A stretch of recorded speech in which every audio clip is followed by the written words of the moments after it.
তো সকাল সকাল গাছপালা দেখতে কিন্তু খুবই ভালো লাগে, আমার তো ভীষণ ভালো লাগে। এইখানে দেখতে পাচ্ছ গাছটা, এটা হলো বেলপাতার গাছ।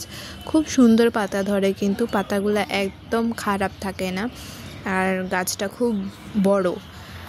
আর এই দেখতে পাচ্ছ, এটা হলো কালকের ভিডিও, কালকে একাদশী করা হয়েছিল, তো সেই একাদশীর ভিডিও। এখানে মা পুজো দিয়ে রেখেছে খুব সুন্দর করে। আর ঠান্ডার দিন যেহেতু লাড্ডু গোপালকে ঠান্ডার কাপড় পরিয়ে দেওয়া হয়েছে।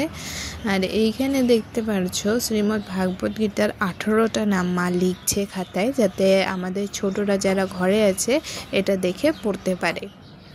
গুড মর্নিং সবাইকে, তো তোমরা সবাই কেমন আছো? আর এইখানে দেখতে পাচ্ছ হরে কৃষ্ণ কৃষ্ণ কৃষ্ণ হরে হরে, হরে রাম রাম রাম হরে হরে। এত সুন্দর রাধা কৃষ্ণ, পঞ্চতত্ত্ব গৌর নিতাই জগন্নাথ সব একই জায়গায় রয়েছে, দেখে কিন্তু খুবই ভালো লাগছে। আর এটা দেখো, মা পুজো করছিল, তাই তখন আমি অল্প তুলে রেখেছিলাম। আর কালকে যেহেতু সোমবার ছিল, আমি প্রত্যেক সোমবারে শিবের অষ্টোত্তর শতনাম আমি পড়ি। আর এইখানে দেখতে পাচ্ছ আমাদের জপামালা যেটা ছিল, সেখানে শ্রী রাধা, এটা ফ্যাব্রিক দিয়ে এঁকেছি।